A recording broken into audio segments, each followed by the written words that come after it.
ഒരു ഗ്രാമത്തിന്റെ അങ്ങേ അറ്റത്ത് തകർന്നു വീഴാറായ ഒരു കൊച്ചു കുടിൽ നിന്നിരുന്നു.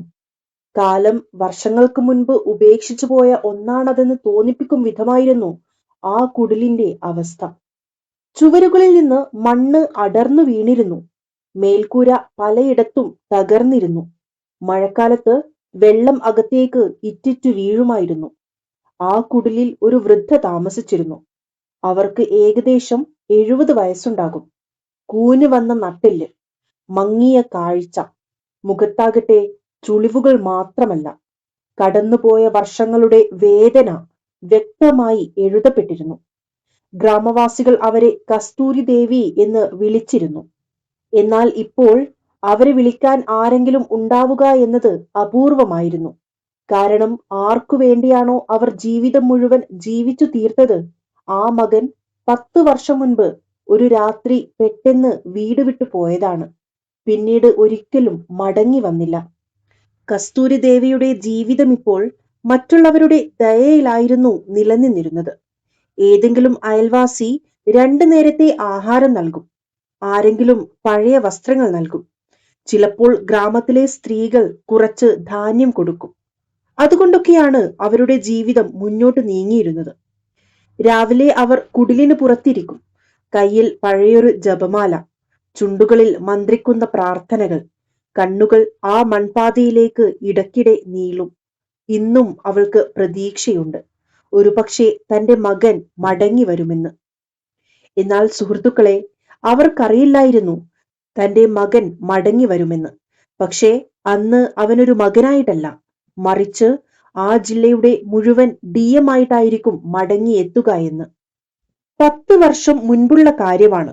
കസ്തൂരി ദേവി ഒരു തൊഴിലാളിയുടെ ഭാര്യയായിരുന്നു.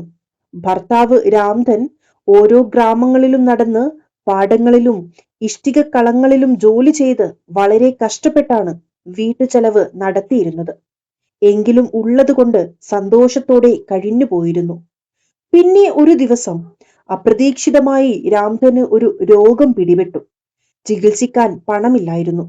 ആശുപത്രി ദൂരെയായിരുന്നു. ഏതാനും ദിവസങ്ങൾക്കുള്ളിൽ രാംധൻ ഈ ലോകം വിട്ടുപോയി. അന്ന് കസ്തൂരി ദേവി വിധവയായി. അന്നു തന്നെ അവർ മനസ്സിൽ ഒരു ഉറച്ച തീരുമാനമെടുത്തു. എന്തു വന്നാലും തന്റെ മകൻ മോഹനെ തെറ്റായ വഴിയിലേക്ക് പോകാൻ അനുവദിക്കില്ലെന്ന്. അന്ന് മോഹന് വെറും 6 വയസ്സായിരുന്നു. നിഷ്കളങ്കൻ, തിരിച്ചറിവില്ലാത്തവൻ. പിതാവിന്റെ ചിതയിലെ തീ അവന്റെ ഭാവി വരെ ദഹിപ്പിക്കുന്നത് പോലെയായിരുന്നു. കസ്തൂരി ദേവി മറ്റുള്ളവരുടെ വീടുകളിൽ ജോലി ചെയ്യാൻ തുടങ്ങി. പാടങ്ങളിൽ പണിയെടുത്തു. ചിലപ്പോൾ ഇഷ്ടിക കളങ്ങളിൽ പോയി പാത്രം കഴുകി, അടിച്ചുവാരി.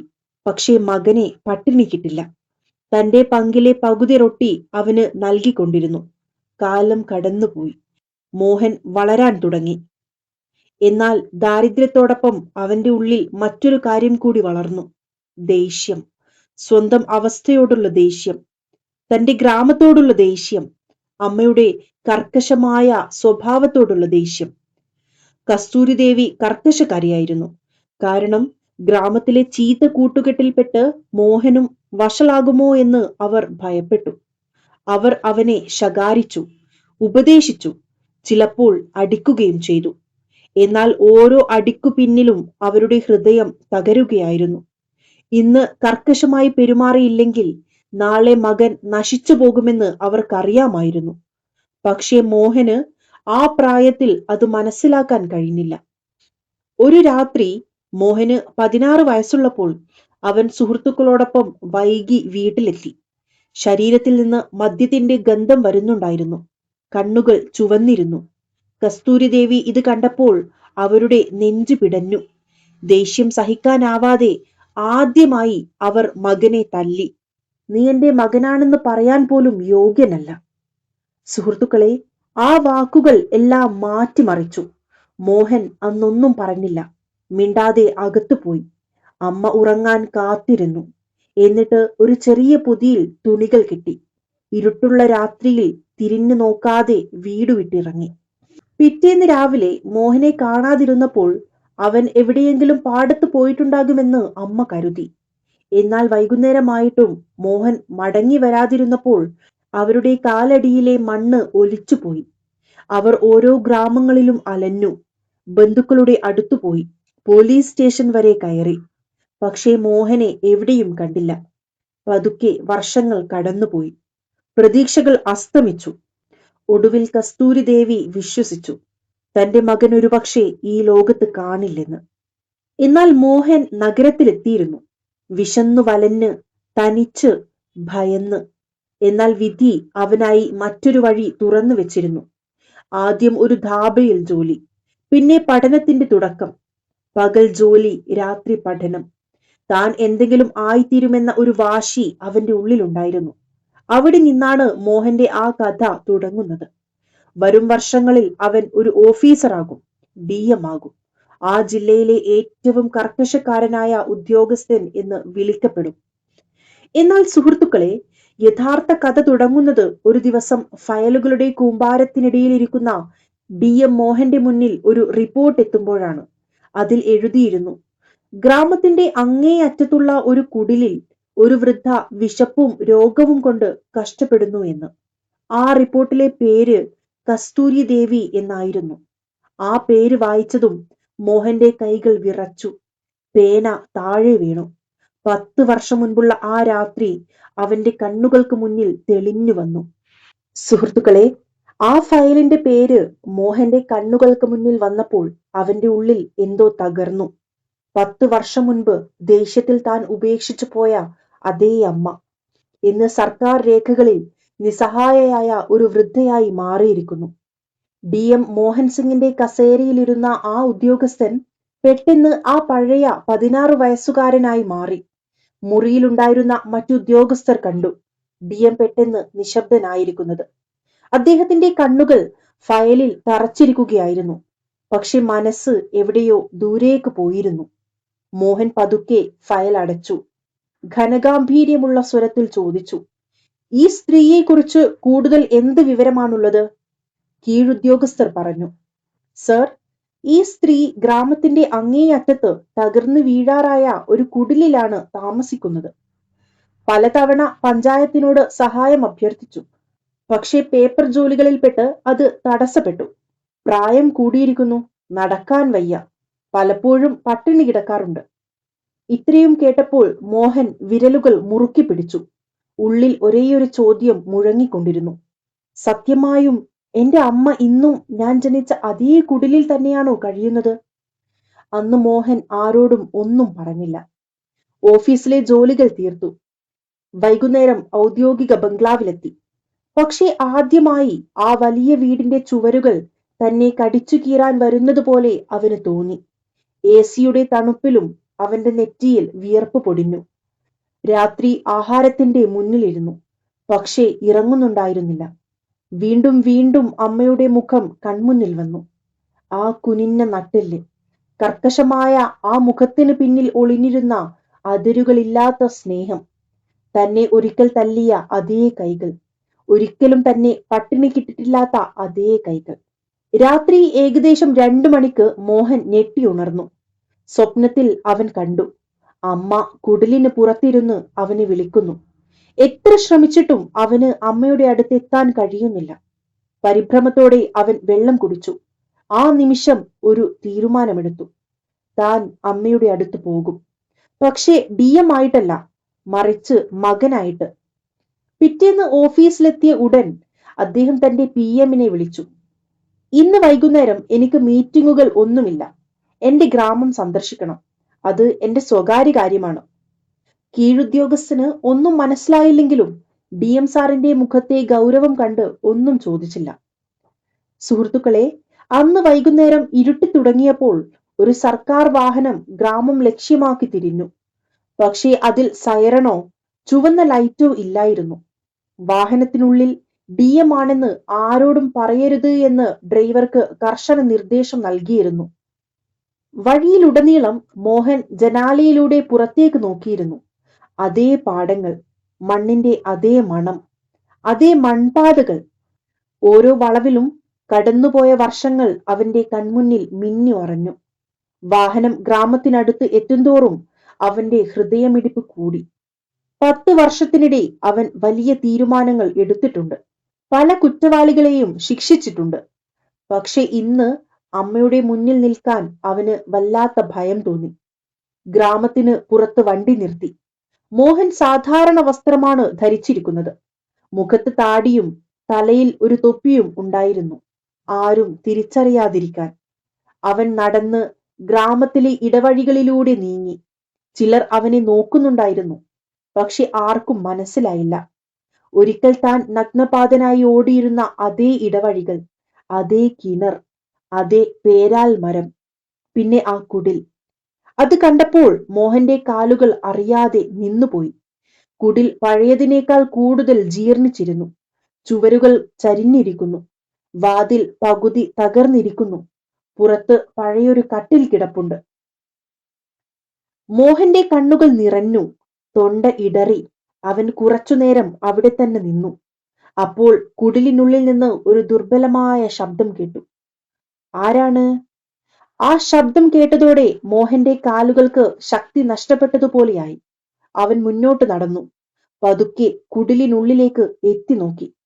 തന്റെ അമ്മ കസ്തൂരി ദേവി ഒരു മൂലയിലിരുന്ന് അടുപ്പിലെന്തോ തിളപ്പിക്കാൻ ശ്രമിക്കുന്നത് കണ്ടു. ശരീരം പണ്ടത്തേക്കാൾ മെലിഞ്ഞിരിക്കുന്നു. മുടി പൂർണ്ണമായും വെളുത്തു. കണ്ണുകളിൽ അതേ പഴയ ക്ഷീണം. ആ നിമിഷം മോഹൻ DM അല്ലായിരുന്നു, ഓഫീസർ അല്ലായിരുന്നു. അവൻ വെറുമൊരു മകൻ മാത്രമായിരുന്നു. 10 വർഷത്തിനു ശേഷം തന്റെ അമ്മയെ ജീവനോടെ കാണുന്ന മകൻ. കസ്തൂരി ദേവി അവനെ സൂക്ഷിച്ചു നോക്കി. ചോദിച്ചു, മോനെ, എന്താണ് വേണ്ടത്? മോഹൻ ഇടറുന്ന ശബ്ദത്തിൽ പറഞ്ഞു, അമ്മേ, കുറച്ച് വെള്ളം കിട്ടുമോ? അമ്മേ എന്ന വാക്ക് കേട്ടതും കസ്തൂരി ദേവി ഒന്ന് ഞെട്ടി. പക്ഷേ പ്രായവും ബലഹീനതയും അവരുടെ ഓർമ്മശക്തിയെ ചതിച്ചിരുന്നു. അവർ വിറക്കുന്ന കൈകളോടെ ഒരു പാത്രം വെള്ളം നൽകി. മോഹൻ ആ വെള്ളം കുടിച്ചില്ല. ആ പാത്രം പിടിച്ചുകൊണ്ട് തന്നെ അവന്റെ കണ്ണുകളിൽ നിന്ന് കണ്ണുനീർ ഒഴുകാൻ തുടങ്ങി. അവൻ അവിടെ തറയിൽ ഇരുന്നു പോയി. പൊട്ടിക്കരഞ്ഞുകൊണ്ട് പറഞ്ഞു, അമ്മേ, ഞാൻ വന്നു. എന്നാൽ മുന്നിലിരുന്ന് പൊട്ടിക്കരയുന്ന ഈ ആൾ 10 വർഷം മുൻപ് തന്നെ വിട്ടുപോയ മകനാണെന്ന് കസ്തൂരി ദേവിക്ക് അപ്പോഴും മനസ്സിലായില്ല. സുഹൃത്തുക്കളെ, മോഹൻ തറയിലിരുന്ന് കരയുകയായിരുന്നു. കസ്തൂരി ദേവി അത്ഭുതത്തോടെ അവനെ നോക്കി. ഈ അപരിചിതൻ എന്തിനാണ് ഇങ്ങനെ കരയുന്നതെന്ന് അവർക്ക് മനസ്സിലായില്ല. അവർ വിറക്കുന്ന സ്വരത്തിൽ ചോദിച്ചു, മോനെ, നിനക്ക് കുഴപ്പമൊന്നുമില്ലല്ലോ? പിന്നെ അവർ എങ്ങനെയൊക്കെയോ എഴുന്നേറ്റ് വന്ന് തന്റെ പഴയ വസ്ത്രത്തിന്റെ തലപ്പുകൊണ്ട് അവന്റെ കണ്ണുനീർ തുടച്ചു. ഒരിക്കൽ കരുത്തുണ്ടായിരുന്ന ആ കൈകൾ ഇന്ന് വിറക്കുന്നുണ്ടായിരുന്നു. പക്ഷെ ആ സ്പർശനത്തിൽ അതേ പഴയ മാതൃസ്നേഹം ഉണ്ടായിരുന്നു. മോഹൻ ആ കൈകൾ പിടിച്ച് തന്റെ നെറ്റിയിൽ വെച്ചു. അവന്റെ തേങ്ങൽ വീണ്ടും കൂടി. 10 വർഷത്തെ സകല വേദനകളും തെറ്റുകളും മൗനവും ഒന്നിച്ച് പുറത്തേക്ക് വന്നു. അമ്മേ, ഞാൻ നിങ്ങളുടെ മോഹനാണെന്ന് പറയാൻ അവൻ ആഗ്രഹിച്ചു. പക്ഷേ വാക്കുകൾ തൊണ്ടയിൽ കുടുങ്ങി. താൻ അമ്മയെ ഉപേക്ഷിച്ചു പോയ ആ വലിയ തെറ്റിന് അമ്മ തന്നോട് ക്ഷമിക്കുമോ എന്ന് അവൻ ഭയപ്പെട്ടു. കസ്തൂരി ദേവി അവനെ കട്ടിലിൽ ഇരുത്തി. എന്നിട്ട് തറയിലെ പായയിൽ ഇരുന്നു കൊണ്ട് ചോദിച്ചു, എവിടെ നിന്നാണ് വരുന്നത് മോനെ? എന്തിനാണ് ഇവിടെ വന്നത്?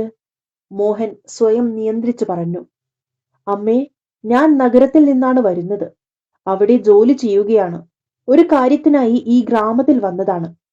കസ്തൂരി ദേവി ഒരു ദീർഘശ്വാസം എടുത്തുകൊണ്ട് പറഞ്ഞു, ജോലി എല്ലാവരും ചെയ്യുന്നുണ്ട് മോനെ. പക്ഷേ എല്ലാവരുടെയും വിധി ഒരുപോലെയല്ല. എന്റെ മകനും ജോലിക്ക് വേണ്ടിയാണ് വീട് വിട്ടു പോയത്. ഇത്രയും പറഞ്ഞപ്പോൾ അവരുടെ കണ്ണുകൾ നിറഞ്ഞു. അവർ ആകാശത്തേക്ക് നോക്കി പറഞ്ഞു, ദൈവത്തിനറിയാം അവൻ ജീവനോടെ ഉണ്ടോ ഇല്ലയോ എന്ന്. ജീവനോടെ ഉണ്ടായിരുന്നുവെങ്കിൽ ഒരു തവണയെങ്കിലും മടങ്ങി വന്നേനെ. സുഹൃത്തുക്കളെ, ഇത് കേട്ടപ്പോൾ മോഹന്റെ നെഞ്ചിൽ ഒരു കഠാര ഇറക്കിയതുപോലെ തോന്നി. അവൻ അവിടെ തന്നെ കുനിഞ്ഞ് അമ്മയുടെ പാദങ്ങൾ പിടിച്ചു. എന്നിട്ടും അവൻ തന്റെ പേര് പറഞ്ഞില്ല. ഇത്രമാത്രം ചോദിച്ചു, അമ്മേ, അവൻ മടങ്ങി വരികയാണെങ്കിൽ അമ്മ അവനോട് ക്ഷമിക്കുമോ? കസ്തൂരി ദേവി ഒരു നിമിഷം പോലും ആലോചിക്കാതെ പറഞ്ഞു, ഒരു അമ്മയുടെ ഹൃദയം മകനായി ഒരിക്കലും അടയില്ല. അവൻ എത്ര വലിയ തെറ്റ് ചെയ്താലും. എന്റെ മകൻ മടങ്ങി വരികയാണെങ്കിൽ ഞാൻ അവന്റെ എല്ലാ തെറ്റുകളും മറക്കും. ഒരു തവണ അവനെ ഒന്ന് കണ്ടാൽ മതി. താൻ ഉപേക്ഷിച്ചു പോയ അമ്മ ഇന്നും തന്നെ കാത്തിരിക്കുകയാണെന്ന് അവൻ തിരിച്ചറിഞ്ഞു. സുഹൃത്തുക്കളെ, ആ സമയം കുടിലിനു പുറത്ത് കുറെ ഗ്രാമവാസികൾ തടിച്ചുകൂടിയിരുന്നു. ആരോ നഗരത്തിൽ നിന്നുള്ള വാഹനം കണ്ടിരുന്നു. ആരോ അപരിചിതനായ ഒരാൾ കുടിലിൽ കയറുന്നത് കണ്ടു. പതുക്കെ ആൾക്കൂട്ടം കൂടി. കസ്തൂരി ദേവി പുറത്തേക്ക് നോക്കി പറഞ്ഞു, ആരൊക്കെയോ വന്നിട്ടുണ്ട്. നീ ഇവിടെ ഇരിക്കുമോനെ, ഞാൻ നോക്കാം. എന്നാൽ മോഹന് ഇനി വൈകിക്കാൻ വയ്യായിരുന്നു. അവൻ സ്വയം നിയന്ത്രിച്ച് വിറക്കുന്ന ശബ്ദത്തിൽ പറഞ്ഞു, അമ്മേ, ഞാൻ തന്നെയാണ് നിന്റെ മോഹൻ. 10 വർഷം മുൻപ് രാത്രിയിൽ പോയ അതേ മോഹൻ ഇന്ന് തിരിച്ചു വന്നിരിക്കുന്നു. ഇത് കേട്ടതും കസ്തൂരി ദേവി ഒരു കരിങ്കല്ല് പോലെ നിശ്ചലയായി. അവരുടെ കണ്ണുകൾ വിടർന്നു. കയ്യിലിരുന്ന പാത്രം താഴെ വീണു. അവർ മോഹന്റെ മുഖത്തേക്ക് ഉറ്റുനോക്കി. ഓർമ്മകളിൽ ആ പഴയ മുഖം തിരയുന്നത് പോലെ. ഏതാനും നിമിഷങ്ങൾക്ക് ശേഷം അവർ പെട്ടെന്ന് നിലവിളിച്ചുകൊണ്ട് മോഹനെ നെഞ്ചോട് ചേർത്തു പിടിച്ചു. പൊട്ടിക്കരഞ്ഞുകൊണ്ട് അവർ പറഞ്ഞു, നീ ജീവനോടെ ഉണ്ടോ മോനെ? ഞാൻ കരുതി നീ മരിച്ചുപോയെന്ന്. 10 വർഷം ഞാൻ ഓരോ ദിവസവും നിനക്കായി കാത്തിരുന്നു. ഓരോ രാത്രിയും ദൈവത്തോട് നിന്നെ തിരികെ അയക്കാൻ കെഞ്ചി. ഇത്രയും പറയുമ്പോഴും അവരുടെ ശബ്ദം ഇടറി. മോഹന്റെ തോളിൽ തലവെച്ച് അവർ കരഞ്ഞു. മോഹനും അമ്മയെ മുറുകെ പിടിച്ചു. വീണ്ടും വീണ്ടും പറഞ്ഞു, അമ്മ എന്നോട് ക്ഷമിക്കണം, എനിക്ക് വലിയ തെറ്റ് പറ്റിപ്പോയി. ഗ്രാമവാസികൾ ഈ കാഴ്ച കണ്ട് വികാരാധീനരായി. ചിലരുടെ കണ്ണുകൾ നിറഞ്ഞു, ചിലർ തലതാഴ്ത്തി നിന്നു. കുറച്ചു കഴിഞ്ഞ് കസ്തൂരി ദേവി ശാന്തയായപ്പോൾ അവർ മോഹനെ നോക്കി പറഞ്ഞു, മോനെ, നീ ഒരുപാട് മാറിയിരിക്കുന്നു. നിന്റെ വസ്ത്രം, സംസാരം എല്ലാം മാറിയിരിക്കുന്നു. നീ എന്താണ് ജോലി ചെയ്യുന്നത്? അപ്പോൾ മോഹൻ ആദ്യമായി തന്റെ സ്വത്വം വെളിപ്പെടുത്തി. അമ്മേ, ഞാൻ ഈ ജില്ലയുടെ DM ആണ്. ജനങ്ങളുടെ കാര്യങ്ങൾ നോക്കുകയും നീതി നടപ്പാക്കാൻ ശ്രമിക്കുകയും ചെയ്യുന്നു. ഇത് കേട്ടതോടെ ഗ്രാമത്തിൽ അടക്കം പറച്ചിലുകൾ തുടങ്ങി. ഈ കുടിലിലെ മകൻ ഇത്ര വലിയ ഓഫീസർ ആയെന്ന് ആർക്കും വിശ്വസിക്കാനായില്ല. കസ്തൂരി ദേവി വിറക്കുന്ന കൈകൾ മോഹന്റെ തലയിൽ വെച്ച് പറഞ്ഞു, മോനെ, നീ ആരായി തീർന്നാലും എനിക്ക് നീ എന്റെ മടിയിൽ കിടന്നുറങ്ങിയിരുന്ന ആ മോഹൻ തന്നെയാണ്. എന്നാൽ സുഹൃത്തുക്കളെ, ഈ സത്യം ഗ്രാമത്തിൽ കാട്ടുതീ പോലെ പടരാൻ തുടങ്ങി. അതിനുശേഷം നടക്കാൻ പോകുന്ന കാര്യങ്ങൾ ഗ്രാമത്തിന്റെ തന്നെ വിധി മാറ്റാൻ പോകുന്നവയായിരുന്നു. സുഹൃത്തുക്കളെ, കസ്തൂരി ദേവിയുടെ മകൻ ജില്ലയുടെ DM ആണെന്ന വാർത്ത പടർന്നതോടെ ഗ്രാമമാകെ ഇളകി മറിഞ്ഞു. കുറച്ചു മുൻപ് കുടിലിനു മുന്നിൽ നിശബ്ദരായി നിന്നവർ ഇപ്പോൾ പരസ്പരം സംസാരിക്കാൻ തുടങ്ങി.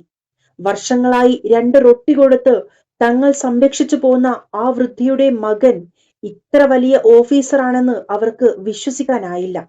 കസ്തൂരി ദേവിക്കും ഈ സത്യം പൂർണ്ണമായും ഉൾക്കൊള്ളാൻ കഴിഞ്ഞില്ല. അവർ വീണ്ടും വീണ്ടും മോഹന്റെ മുഖത്ത് തൊട്ടുനോക്കി പറഞ്ഞു, മോനെ, നീ സത്യമായും എന്റെ മോഹൻ തന്നെയാണല്ലോ. ഞാൻ സ്വപ്നം കാണുകയല്ലല്ലോ. മോഹൻ അമ്മയുടെ കൈകൾ പിടിച്ചു പറഞ്ഞു, അല്ല അമ്മേ, ഇത് സ്വപ്നമല്ല. തെറ്റ് ചെയ്തു പോയ നിന്റെ മകൻ തന്നെയാണിത്. ഞാൻ ഇന്ന് മാപ്പിരക്കാൻ വന്നതാണ്. സുഹൃത്തുക്കളെ, അപ്പോഴേക്കും ഗ്രാമത്തലവനും ചില മുതിർന്നവരും അവിടെ എത്തി. തലവൻ മോഹനെ സൂക്ഷിച്ചു നോക്കി ചോദിച്ചു, നിങ്ങളാണോ DM സാർ? മോഹൻ ശാന്തമായി തലയാട്ടി പറഞ്ഞു, അതെ, പക്ഷേ ഈ നിമിഷം ഞാൻ DM അല്ല, വെറുമൊരു മകൻ മാത്രമാണ്. ഇത് കേട്ടപ്പോൾ ഗ്രാമവാസികൾ കൂടുതൽ വികാരാധീനരായി. കസ്തൂരി ദേവി തലവനെ നോക്കി പറഞ്ഞു, നോക്കൂ, എന്റെ മകൻ എത്ര വലുതായിരിക്കുന്നു. ദൈവം എന്റെ വിളി കേട്ടു. പക്ഷേ അവരുടെ ശബ്ദത്തിൽ സന്തോഷത്തേക്കാൾ ഒരു പേടിയുണ്ടായിരുന്നു. തന്റെ മകൻ വീണ്ടും തന്നിൽ നിന്ന് അകന്നു പോകുമോ എന്ന ഭയം. മോഹൻ ആ ഭയം തിരിച്ചറിഞ്ഞു.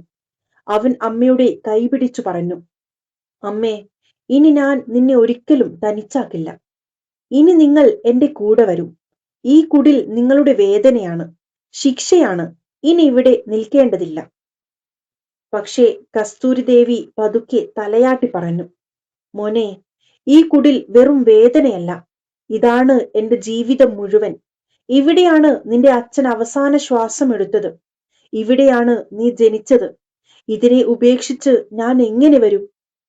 സുഹൃത്തുക്കളെ, മോഹൻ കുറച്ചുനേരം നിശബ്ദനായി. അവൻ കുടിലിന്റെ തകർന്ന ചുവരുകൾ നോക്കി, അമ്മയുടെ വിറക്കുന്ന കൈകൾ നോക്കി. എന്നിട്ട് ഒരു തീരുമാനമെടുത്തു. അവൻ ഗ്രാമവാസികളോട് പറഞ്ഞു, ഈ കുടിൽ തകരില്ല.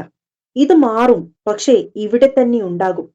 ഈ സ്ഥലത്ത് എന്റെ അമ്മയ്ക്കായി ഒരു വീട് പണിയും.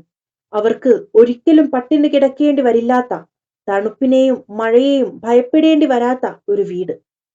ഇത് കേട്ടപ്പോൾ ഗ്രാമവാസികൾ അത്ഭുതപ്പെട്ടു. അവിടെ നിശബ്ദത പടർന്നു. DM സർ ഇത്തരമൊരു തീരുമാനമെടുക്കുമെന്ന് ആരും കരുതിയിരുന്നില്ല.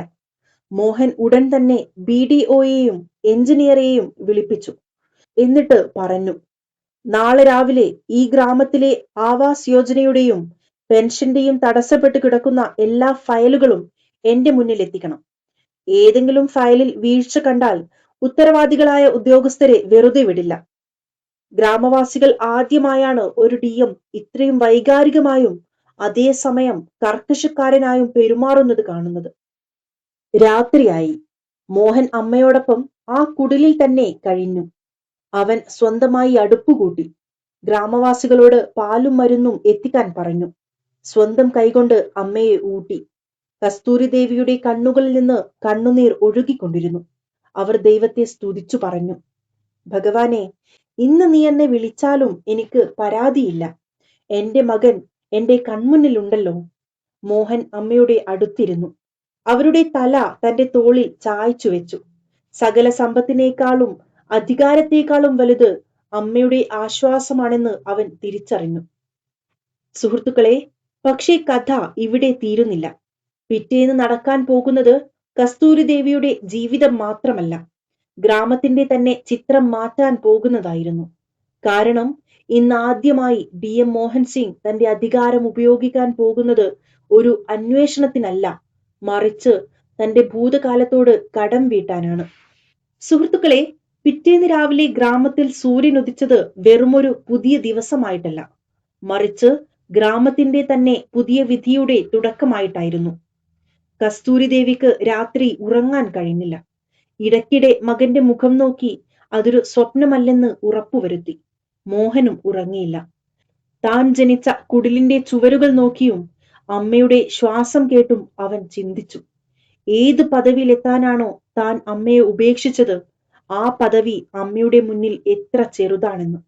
രാവിലെ ആയപ്പോഴേക്കും DM ഗ്രാമത്തിൽ തന്നെ താമസിച്ച് കാര്യങ്ങൾ നോക്കുമെന്ന വാർത്ത പരന്നു. ജനങ്ങൾ അവരുടെ സങ്കടങ്ങളും പ്രതീക്ഷകളുമായി എത്തിത്തുടങ്ങി. പലരും പെൻഷനും റേഷൻ കാർഡിനും വേണ്ടി കഷ്ടപ്പെടുന്നവരായിരുന്നു. ഇവരുടെയൊക്കെ ഇടയിൽ കസ്തൂരി ദേവി തന്റെ കുടിലിനു പുറത്ത് കട്ടിലിൽ ഇരുന്ന് തന്റെ മകനെ നോക്കിക്കൊണ്ടിരുന്നു. അവർക്ക് ഇനിയൊന്നും വേണ്ടായിരുന്നു. തനിക്ക് ഏറ്റവും വലിയ സമ്പത്ത് മകൻ തന്നെയാണെന്ന് അവർക്കറിയാമായിരുന്നു. മോഹൻ തന്റെ ഉദ്യോഗസ്ഥരെ ഗ്രാമത്തിലേക്ക് വിളിച്ചു വരുത്തി. BDO, തഹസിൽദാർ, ഇലക്ട്രിസിറ്റി ഉദ്യോഗസ്ഥർ തുടങ്ങി എല്ലാവർക്കും കർശന നിർദ്ദേശം നൽകി. ഇന്ന് കാര്യങ്ങൾ പേപ്പറിലല്ല, മണ്ണിൽ നടക്കണം. ഗ്രാമമധ്യത്തിൽ ഒരു സഭ കൂടാൻ അദ്ദേഹം തീരുമാനിച്ചു. ഓരോ ഗ്രാമവാസിയുടെയും പരാതികൾ അദ്ദേഹം നേരിട്ട് കേട്ടു. എന്നാൽ ഇത് സാധാരണ സഭയല്ലായിരുന്നു. കാരണം ഓരോ പരാതിക്ക് പിന്നിലും മോഹൻ തന്റെ അമ്മയുടെ മുഖം കാണുകയായിരുന്നു. താൻ ഇന്ന് വീഴ്ച വരുത്തിയാൽ വീണ്ടും അമ്മയെ ചതിക്കുന്നത് പോലെയാകുമെന്ന് അവന് തോന്നി. ആദ്യം വയോധികരായ സ്ത്രീകളെ വിളിച്ചു. കസ്തൂരി ദേവിയുടെ അവസ്ഥയിലുള്ള പലരും ഉണ്ടായിരുന്നു. ഉടൻ തന്നെ അവരുടെ പെൻഷൻ നടപടികൾ പൂർത്തിയാക്കി. റേഷൻ കാർഡിൽ പേരില്ലാത്തവരെ ചേർത്തു. വീടില്ലാത്തവർക്ക് ഉടൻ തന്നെ വീട് അനുവദിച്ചു. ഒരു വാരത്തിനുള്ളിൽ പണി തുടങ്ങണമെന്നും റിപ്പോർട്ട് നേരിട്ട് ഓഫീസിൽ നൽകണമെന്നും എഞ്ചിനീയർക്ക് നിർദ്ദേശം നൽകി. ആരും കൈക്കൂലി ചോദിക്കരുതെന്ന് കർശനമായി പറഞ്ഞു. ഗ്രാമവാസികൾ അത്ഭുതപ്പെട്ടുപോയി. ഫയലുകൾ നോക്കാതെ മനുഷ്യരുടെ കണ്ണുകളിലേക്ക് നോക്കി തീരുമാനമെടുക്കുന്ന ഓഫീസറെ അവർ ആദ്യമായി കാണുകയായിരുന്നു. ഉച്ചവരെ സഭ നീണ്ടു. നല്ല വെയിലുണ്ടായിരുന്നു. പക്ഷേ മോഹൻ കസേരയിൽ നിന്ന് എഴുന്നേറ്റില്ല. അമ്മ ഇടയ്ക്കിടെ വെള്ളമായി വരും. അവന്റെ തലയിൽ തലോടി പറയും, മോനെ, നീ തളർന്നു പോകും. പക്ഷേ മോഹൻ പുഞ്ചിരിച്ചുകൊണ്ട് പറയും, അമ്മേ, ഇന്ന് ഞാൻ തളർന്നാൽ ജീവിതത്തിൽ ആദ്യമായി ശരിയായ കാര്യം ചെയ്യുകയാണെന്ന് ഞാൻ വിശ്വസിക്കും. ഉച്ചയ്ക്ക് ശേഷം എഞ്ചിനീയർ വന്നു പറഞ്ഞു, കുടിൽ നിൽക്കുന്ന അതേ സ്ഥലത്ത് തന്നെ നല്ലൊരു വീട് പണിയാമെന്ന്. മോഹൻ പറഞ്ഞു, ആ വീട് കല്ലും സിമന്റും കൊണ്ട് മാത്രം ഉണ്ടാക്കിയതാവരുത്. അതിൽ ബഹുമാനവും സമാധാനവും ഉണ്ടാകണം. അത് എന്റെ അമ്മയുടെ മാത്രമല്ല, ഈ ഗ്രാമത്തിലെ ഓരോ അമ്മയുടെയും പ്രതീകമായിരിക്കും. സുഹൃത്തുക്കളെ, വൈകുന്നേരമായപ്പോഴേക്കും ഗ്രാമത്തിന്റെ ചിത്രം തന്നെ മാറി. ജനങ്ങളുടെ മുഖത്ത് പ്രതീക്ഷയും കണ്ണുകളിൽ വിശ്വാസവും ഉണ്ടായിരുന്നു. രാത്രി മോഹനും അമ്മയും താൽക്കാലികമായി കെട്ടിയ ടെന്റിനുള്ളിൽ ഇരുന്നു. ഗ്രാമവാസികൾ ഭക്ഷണം കൊടുത്തു വിട്ടു. കസ്തൂരി ദേവി സ്വന്തം കൈകൊണ്ട് മകനെ ഊട്ടി. ആ ആഹാരത്തിന്റെ മണം 10 വർഷമായി മോഹൻ അനുഭവിച്ചിട്ടില്ലായിരുന്നു. കഴിക്കുമ്പോൾ അവന്റെ കണ്ണുകൾ നിറഞ്ഞു. മോഹൻ അമ്മയോട് പറഞ്ഞു, അമ്മേ, നീ എന്റെ കൂടെ നഗരത്തിലേക്ക് വരൂ. അവിടെ നല്ല സൗകര്യങ്ങളുണ്ട്.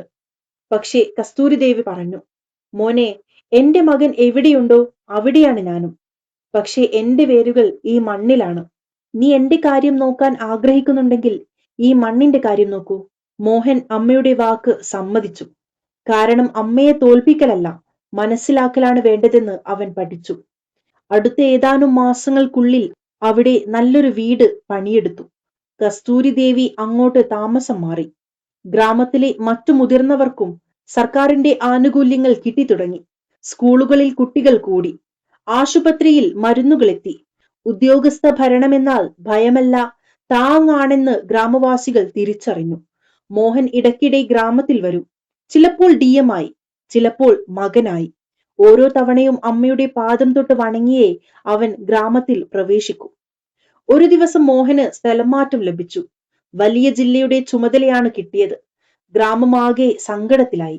കസ്തൂരി ദേവി മകനെ വിളിച്ചു പറഞ്ഞു, മോനെ, ഓഫീസറുടെ ജോലി നടന്നുകൊണ്ടിരിക്കലാണ്. പക്ഷേ മനുഷ്യത്വത്തിന്റെ ജോലി നിർത്തരുത്. നീ എവിടെ പോയാലും നിന്റെ കരുത്ത് നിന്റെ കസേരയല്ല, മറിച്ച് നിനക്ക് മാപ്പ് നൽകിയ അമ്മയാണെന്ന് മറക്കരുത്. മോഹന്റെ കണ്ണുകൾ നിറഞ്ഞു. അവൻ വാക്ക് പാലിക്കുമെന്ന് ഉറപ്പു നൽകി. സുഹൃത്തുക്കളെ, ഇന്നും ആ ഗ്രാമത്തിലൂടെ ആരെങ്കിലും കടന്നുപോയാൽ നല്ലൊരു വീട് കാണാം. അതിന്റെ വാതിൽക്കൽ ഒരു വൃദ്ധ ഇരിപ്പുണ്ടാകും. കാഴ്ച കുറവാണ്, പക്ഷെ മുഖത്ത് സമാധാനമുണ്ട്. ആരെങ്കിലും ചോദിച്ചാൽ അവർ പറയും, എന്റെ മകൻ ഒരു വലിയ ഓഫീസറാണ്, അതിനേക്കാൾ വലിയൊരു മനുഷ്യനാണ്. ഈ കഥയുടെ ഏറ്റവും വലിയ സത്യം ഇതാണ്: ഒരു ജില്ലയെ ഭരിക്കുന്നവനല്ല യഥാർത്ഥ DM. സ്വന്തം അമ്മയുടെ ഹൃദയത്തിൽ നീതി നടപ്പാക്കാൻ കഴിയുന്നവനാണ് യഥാർത്ഥ DM. ഈ കഥ വെറുമൊരു മകൻ DM ആയ കഥയല്ല, മറിച്ച് തന്റെ മകന്റെ ഭാവിക്കായി സകല സുഖങ്ങളും ത്യജിച്ച ഒരു അമ്മയുടെ ത്യാഗത്തിന്റെ കഥയാണ്. കസ്തൂരി ദേവിയുടെ ആ പഴയ കുടിൽ നമ്മെ ഓർമ്മിപ്പിക്കുന്നത് ദാരിദ്ര്യം എന്നത് പണമില്ലാത്ത അവസ്ഥ മാത്രമല്ല, സങ്കടങ്ങൾ നിശബ്ദമായി സഹിക്കേണ്ടി വരുന്ന സാഹചര്യം കൂടിയാണെന്നാണ്.